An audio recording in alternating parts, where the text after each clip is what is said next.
Hello friends, my name is Pilaram Sahu. इस video lecture में हम पढ़ेंगे एडजॉइंट ऑफ मैट्रिक्स। इसको समझने के लिए मान लेते हैं मैट्रिक्स ए है। Let matrix A is given by A equal to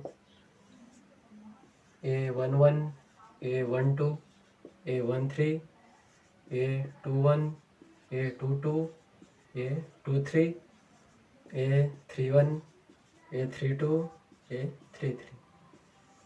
मान लेते हैं कि मैट्रिक्स ए है जो इस प्रकार से है। अब हम एक मैट्रिक्स बी मानते हैं जो मैट्रिक्स ए के कोफैक्टर से बना है। Let matrix B is made up of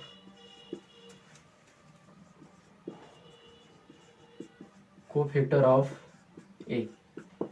ठीक है, जो मैट्रिक्स बी है वह मैट्रिक्स ए के कोफैक्टर से बना है। देन बी इक्वल टू, और मान लेते हैं जो मैट्रिक्स ए का कोफैक्टर है उसमें उसका जो एलिमेंट एवरी स्मॉल ए को कैपिटल ए से रिप्लेस करके बनाया जाता है। मान लेते हैं क्या हो जाएगा, A11, A12, A13, A21, A22, A23, A31, A32, A33। ठीक है, इस तरह से होगा। तो अब मान लेते हैं जो मैट्रिक्स बी बना है, अब इसका ट्रांसपोज लिया जाता है। Transpose of B equal to B dash equal to, इसमें क्या होगा, जो इसके एलिमेंट है इनके सभी का रो एंड कॉलम क्या हो जाएगा, चेंज हो जाएगा। फर्स्ट रो आ जाएगा फर्स्ट कॉलम में, सेकंड रो सेकंड कॉलम में, एंड जो थर्ड रो है वो आएगा थर्ड कॉलम में। A11, A12, A13, A21, A22, A23, A31, A32, A33। मान लेते हैं इस प्रकार से इसका ट्रांसपोज बनता है। ठीक है, तो इसी जो बी डैश है इसे मैट्रिक्स ए का एडजॉइंट कहा जाता है, और इसे जनरली लिखा जाता है adjoint A equal to A11, A21, A31, A12, A22, A32, A13, A23, A33। ठीक है, तो इस प्रकार जो है किसी भी मैट्रिक्स का एडजॉइंट निकाला जाता है। फाइनली इसमें हुआ क्या, हम एक मैट्रिक्स ए ले रहे थे। ठीक है, फिर इस मैट्रिक्स में फिर हमने इससे एक ऐसा मैट्रिक्स बनाया जिसका एवरी एलिमेंट गिवन मैट्रिक्स के कोफैक्टर से बनता है। ठीक है, मैट्रिक्स बी एक ऐसा मैट्रिक्स है जो ए के कोफैक्टर से बनता है। फिर जो इसका ट्रांसपोज आता है वही क्या होता है, इसका एडजॉइंट होता है। ठीक है, सिंपली वे में कह सकते हैं जो गिवन मैट्रिक्स ए है एट फर्स्ट इसका एक ऐसा मैट्रिक्स बनाते हैं जो इसके कोफैक्टर से बना हो, फिर इसका रो एंड कॉलम को इंटरचेंज कर देते हैं तो हमें एडजॉइंट मिलता है। और यहाँ पर जो है कोफैक्टर जिसे मान लेते हैं ए आई जे, क्योंकि यहाँ A11 का मतलब आई जे से ही है। आई रो के लिए है और जे क्या है, कॉलम के लिए है। तो जो आई जे है ये निकाला जाता है -1 का power i plus j into minor of i j. ठीक है, इस तरह से निकाला जाता है। पहले एलिमेंट A11 के लिए क्या होगा, A11 इक्वल टू -1 का पावर 1 + 1। ए मुझे मतलब जो फर्स्ट एलिमेंट है इसका माइनर कहने का मतलब है ये फर्स्ट रो फर्स्ट कॉलम के एलिमेंट है, तो इन दोनों को छोड़कर जो एलिमेंट्स बचेंगे उनका डिटर्मिनेंट, दैट मीन्स इतने का A22 A23 A32 A33, that means क्या हो जाएगा A22 A23 A32 A33। इस तरह से जो है कोफैक्टर्स भी हम निकाल सकते हैं।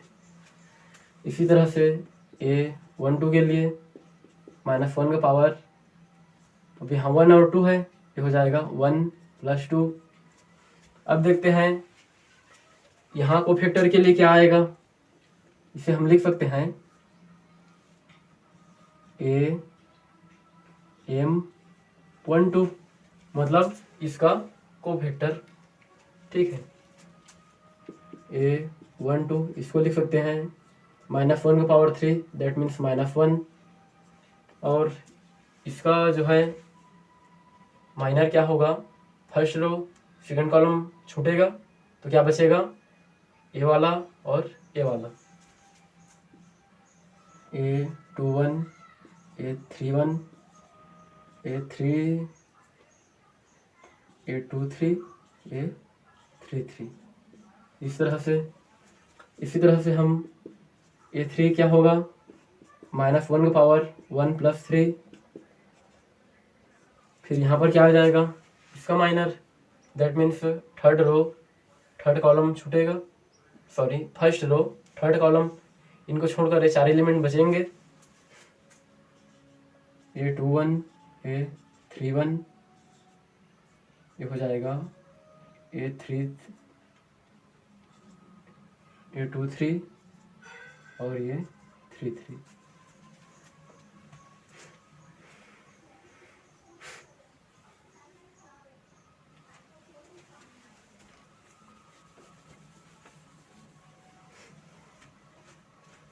ठीक इसी तरह से A13 क्या होगा, -1 का पावर 1 + 3, और जो है इसका माइनर आएगा, यह फर्स्ट रो थर्ड कॉलम के एलिमेंट है तो हट जाएंगे और इतना बचेगा, A21 A31 A22 A32।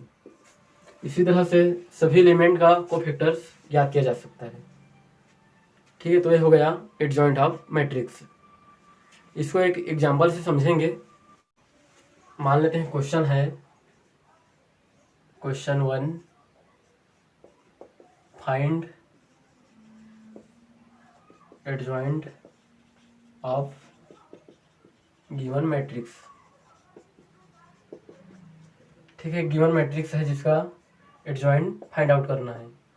Matrix है A = 1 2 3 2 3 5 3 6 4। मान लेते हैं मैट्रिक्स ये इस प्रकार से है और हमें इसका एडजॉइंट ज्ञात करना है। तो उसके लिए क्या करेंगे, एट फर्स्ट सभी का कोफैक्टर निकालेंगे। A11 क्या होगा, -1 to the power 1 + 1, that means ये हो जाएगा +1 इंटू, फिर यहाँ क्या रहता है, इसका जो माइनर रहेगा वो लिखेंगे। A11 क्या है, फर्स्ट रो फर्स्ट कॉलम के एलिमेंट, मतलब फर्स्ट रो फर्स्ट कॉलम, इतना हटाने के बाद क्या बचेगा, ये बचेगा 3 5 6 4 इक्वल टू -1 का पावर 1 + 1, दैट मीन्स ये हो गया +1, और +1 का मल्टीप्लाई इसके साथ होगा, यही मिलेगा।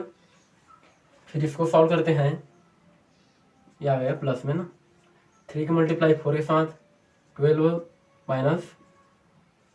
13 30, ठीक, इक्वल टू ये क्या हो जाएगा -18। इसी तरह से A12 equal to -1 to the power 1 + 2, फिर इसका माइनर लेंगे, ये तो पहले हो गया। इसका माइनर क्या होगा, फर्स्ट रो सेकंड कॉलम छूटेगा तो क्या बचेगा 2 3 5 4 2 3 5 4। इसका वैल्यू क्या होगा, -1 to the power 3, that means हो जाएगा माइनस, फिर इनका वैल्यू 4 का मल्टीप्लाई 2 के साथ 8 माइनस 3 का 5 के साथ -15 इक्वल टू, ये हो जाएगा पहले -7, फिर माइनस का मल्टीप्लाई प्लस के साथ तो हो जाएगा +7। ठीक है, इसी तरह से A13 क्या होगा, -1 टू द पावर 1 + 3। ठीक, फिर इसका माइनर ज्ञात करेंगे 3 का माइनर क्या होगा, फर्स्ट रो थर्ड कॉलम इनको छोड़ेंगे, क्या बचेगा 2 3 3 6, 2 3 3 6। इसका वैल्यू क्या होगा, -1 का पावर 4, ये प्लस में आएगा, फिर 6 को मल्टीप्लाई 2 के साथ, ये हो गया 12 माइनस 3 का 3 के साथ 9 equal to 3। A21 equal to, ये हो जाएगा -1 का पावर 2 + 1। ठीक है, अब इसका माइनर निकालना है 2 का, तो इसके लिए क्या करेंगे, जो फर्स्ट कॉलम है और सेकंड रो ये दोनों छूटेगा, इसके बाद क्या बचेगा 2 3 6 4, 2 3 6 4, -1 की पावर 2 + 1 दैट मीन्स -1। अब इनको सॉल्व करेंगे, 4 का मल्टीप्लाई 2 के साथ 8 माइनस 6 का 3 के साथ -18, ये आएगा -10, इस माइनस का मल्टीप्लाई इसके साथ तो फाइनली मिलेगा +10। A22 इक्वल टू -1 का पावर 2 + 2। अब इसका माइनर निकालेंगे। ठीक है, इसमें क्या होगा, सेकंड रो सेकंड कॉलम छूटेगा, उसके बाद क्या क्या एलिमेंट बचेंगे, सेकंड रो सेकंड कॉलम। ठीक है, इतना छूट गया, 1 3 3 4।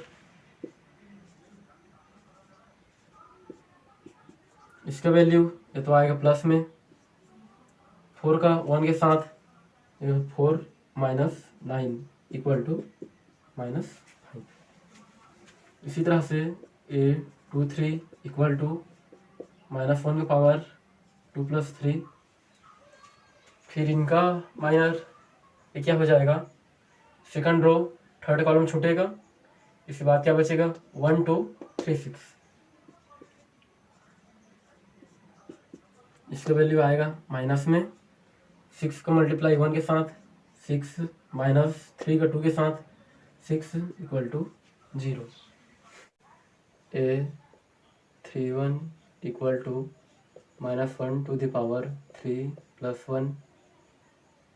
फिर यहाँ 3 का माइनर रहेगा, इसमें फर्स्ट कॉलम थर्ड रो छूटेगा तो क्या बचेगा 2 3 3 5, 2 3 3 5 इक्वल टू -1 का पावर 4 दैट मीन्स प्लस 2 का मल्टीप्लाई 5 के साथ 10, 3 के 3 के साथ -9 equal to 1। A32 equal to -1 का पावर 3 + 2।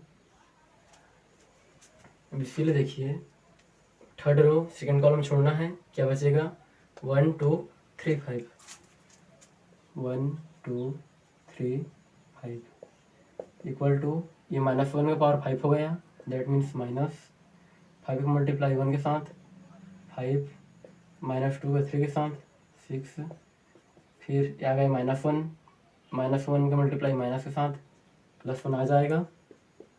फिर A33 equal to -1 to the power 3 + 3। अब यहाँ इसका आ जाएगा, हम इसका माइनर लेंगे, मतलब थर्ड रो थर्ड कॉलम छूटेगा 1 2 2 3, 1 2 2 3 इक्वल टू -1 का पावर 6, ये हो गया +1, 3 का 1 के साथ 3, 2 का 2 के साथ -4 इक्वल टू -। तो इस तरह से हम कोफैक्टर निकाल लिए। Now adjoint of matrix A is adjoint of A equal to A11, A21, A31, A A12 A22 A32 A13 A23 A33। ठीक है, सभी की वैल्यू रखते हैं। Adjoint of A equal to at first इनके वैल्यू रखेंगे A11 A12 A13 -15 7 3। फिर इनका वैल्यू 10 -5 0। फिर इनका वैल्यू 1 1 -1। तो इस तरह हम किसी भी दिए गए मैट्रिक्स का एडजॉइंट निकाल सकते हैं।